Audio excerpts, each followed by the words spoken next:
Today's video is precisely to go against that argument that I hear too many times these days, but I understand why, is because all these streaming services are coming at us at once. We got Disney Plus, we got Netflix, we got Paramount Plus, we got Discovery Plus, all of these subscriptions coming at us. I've heard it a million times. People keep saying, well, before you know it, it's just gonna be cable TV. It's gonna cost the same amount and we're gonna be paying for all of these different subscription services. No, it isn't. I'm here today to explain why it's not the same as cable TV and it's substantially better, because cable TV costs a bunch of money and there's ads, plus the image quality is terrible. Whereas if you're the type of person to put up with advertising, there's actually a ton of services you can get for free, literally as long as you have an internet connection. You can use these services, and I know you can because I'm using most of the services I'm talking about in today's video, as I am not a Netflix subscriber. I don't subscribe to Amazon Prime, I don't subscribe to Disney Plus. I'm missing out on all that quality content in favor of money, which is nice. Obviously, if you like a particular show on a particular subscription service, I got no problem with that. It's your life. You can live it however you want to, but I'm merely here today to give you guys some options to recognize that for no money extra, if you're willing to put up with some commercials, you can actually find quite a bit of content as long as you got internet. Let's begin.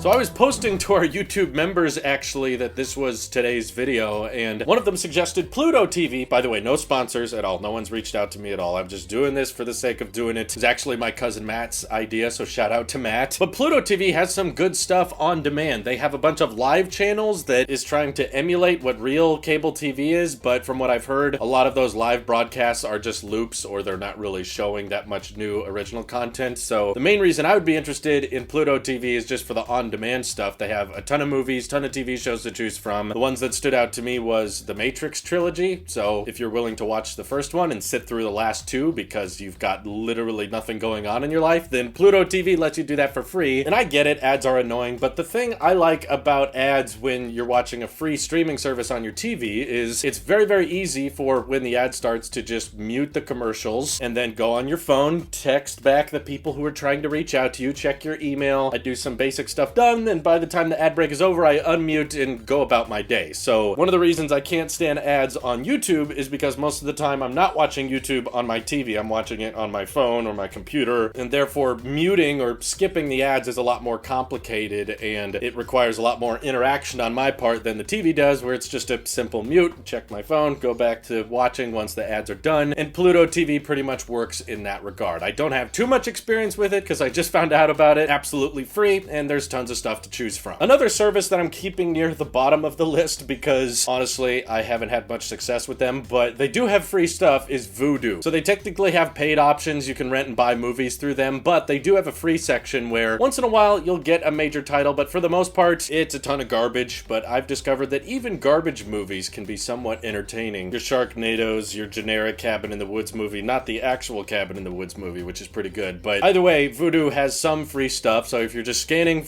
the internet and your budget is nothing, Vudu has helped us out a couple of times. One service I actually used last night with my good friend Ross. We were bored, so he came over and we watched the Jaws movie on Tubi. Tubi I'm gonna give specific credit for because they have a ton of free movies and shows and stuff, but they also give you a countdown before the ads actually begin, which I appreciate. Gives me a moment to grab the remote, hit mute, check my phone while the ads are going, and then unmute when the movie starts playing. And also their boot up screen, unlike all of these other options, is actually 60 frames a second, which most people wouldn't comment on, but it's the type of thing, as a 120 hertz high refresh rate guy, I appreciate that, Tubi. You put some effort into that splash animation, it's pretty clean, and Jaws was on another free service last month, and then it went away, but then it shows up on Tubi. So apparently a lot of these free services, obviously they do their best to make money through selling ads, but they pick up one or two major titles when they can, but they obviously can't keep them for more than a month. So you'll see a movie or title be lost one month, but it'll show up on another one of these services a month later. So it's just a nice little trick to remind yourself of. If something you were gonna watch gets removed, check another service, it'll probably be there. Another service we've been using the crap out of lately is actually IMDb TV, which recently launched an official iOS and iPad app, which is good because for the longest time I guess they just weren't available on the App Store. But we've been watching a ton of Malcolm in the Middle, which I've actually never seen. It's my first time watching through the show and I'm loving every episode. It's always getting me to laugh. Great TV show. Can't believe I never watched it in the past. It comes across as a kid's show, but it's really more of an adult thing. And yes, there's ads, and while I appreciate the titles and movies they have on there, and I appreciate that it's always free, I will say that the way they handle advertisements is a tad more annoying to me because they don't give you a countdown before the ads begin. The subtitles suck on IMDb TV. And also, instead of giving you a timer like many of these other services do, they actually just say add 1 of 4 or add 1 of 5, and you just have to keep checking the TV as you're using your phone to make sure that you unmute at the proper time. What I prefer is actually what my top favorite streaming service is. This gets the #1 slot for me, that's why I was saving it for later. Peacock, which launched just last year by NBC, so Comcast does own this thing, but I'm not paying for it. There are premium and ad-free versions of Peacock, but the free version actually has a crap ton of movies and TV shows that we watch all the time, and ever since we've signed up for Peacock, there has almost always been something on our watch list. We have literally not run out of content to watch on Peacock, and there's still a bunch of movies and shows on there that we're trying to watch, but we're trying to get through Malcolm in the Middle as fast as we can, and I just love that Peacock actually gives you a countdown instead of saying add 1 of 2 or add 1 of 5 and you don't know when exactly the ads are going to be done. Peacock will actually give you a timer that says like 120 seconds left, and it'll count down right to the last second when the ads are ready, which I find really helpful because if there's an occasional long ad break that's 2 minutes or something, it gives me a chance to refill my popcorn bowl, get some more snacks from the kitchen, or use the bathroom, fill up my water bottle. It actually gives me some time to run errands, which I've noticed that sometimes, this is something I've noticed exclusively with Peacock and I've not noticed with any of these other services. If you use Peacock enough, this is a terrible name, by the way. Did I mention that? Why did they name it Peacock? Yeah, it's so stupid, but the service is honestly pretty amazing after using it for the past like 10 months, because if you watch enough of the programming, sometimes they will just take the ads off entirely of movies and TV shows, or sometimes they'll just play all of the ads at the beginning. So you'll get like 180 seconds of ads, so you just leave it muted and go grab your food, get your snacks ready, get comfortable on the couch and whatnot, and then when the ads are done, you unmute and it's the entire movie, usually at like 4K, and there's no ad breaks in the middle of it. So you just essentially get free titles once in a while without advertisements at all. In fact, one time Peacock emailed me a while back and said, you've been using so much of this service, we're going to reward you and give you 30 days of Peacock Premium, which gives you access to certain other titles. But what we discovered when we had Peacock Premium was there wasn't a ton of stuff that we were that interested in. Most of the good stuff we were wanting to watch was free, and we were trying our best to take advantage of Peacock Premium while it lasted because there's obviously a bunch of other titles that are unlocked. But overall, I wouldn't be shocked if they change their policy in the future and make the service way worse, because frankly, it's an astounding deal. They have many seasons of The Office for free and Parks and Rec, so you can just watch The Office without having to pay any money, and a ton of movies. They've had the Jurassic Park films, they had King Kong, they had the Jaws series, of course, again, if you want to watch the first one and then ignore the rest. So I'm not trying to say that these are better alternatives to Disney Plus or Netflix. Obviously, the paid services and HBO Max, they're always going to have way better stuff, and probably the latest and greatest stuff that's coming out. But I'm just trying to say that to those who are claiming this streaming world we live in is going to get just as bad as cable, it's not, okay? Because there's a bunch of free stuff that's honestly pretty good. High resolution, you can watch it on your phone, you don't have to just use your TV. And there's this other really great streaming service that is really underrated. I feel like most of you guys have not heard of it, but it's a startup streaming company that I personally think has a lot of potential. Google actually bought them a little bit a while ago, and this service, which is really nice, is called YouTube. And if you Google free movies on YouTube, there are actually legal, not pirated movies on YouTube that there's usually some ads you gotta put up with, but they don't cost anything and you can watch them. There's also these other random people that will just upload interesting videos here and there on this service, and they upload pretty high resolution stuff. Some people upload 4K, 8K content, and sometimes they post daily, and you can watch those guys for like hours and hours a day. And there's pretty much always some channels that are live streaming stuff, and you can subscribe to them and figure out which ones you want to get reminded for when they upload new stuff. So anyway, YouTube's free, doesn't cost anything, and we didn't have that back in the cable TV days. And I would honestly argue a lot of YouTube creators are far more interesting than any cable TV service I've ever watched. Far more interesting than the generic news programs. So there's tons of free stuff. Obviously, I get it. The paid services are better. If you like Apple TV Plus, good for you. But it's hard to compete with free. It's like you can pay pay $70 a year for this service or literally nothing, and you just gotta sit through some ads here and there. Just have the mute button on the remote control ready and have your phone prepared for whenever you want to have an ad break. So I've really had a great time watching all of these different movies and shows at no extra cost to me, and I do technically subscribe to YouTube Premium to get rid of ads just because there's ads in YouTube videos now with sponsorships. So I was like, I can't take ads on top of ads. I'll just take ad breaks, but you still got everybody doing sponsorships these days. So I've minimized the amount of total ads, but there's still a lot of stuff I gotta put up with, whereas just being able to mute the TV, so much easier than having to skip through the video or figure out where the ad break stops. So ads are annoying, but they're a necessary evil to make things cheap, and I'm pretty happy with all of these free options out there. So feel free to let me know what your guys' favorite free streaming services are, and don't forward piracy sites, okay? I'm not pirating stuff. I'm not in favor of pirating anything. That's not okay. That's illegal. Don't do that. But all of the legal free stuff, feel free to let me know. This is your Apple Sheep here. I'll see you all in the next one.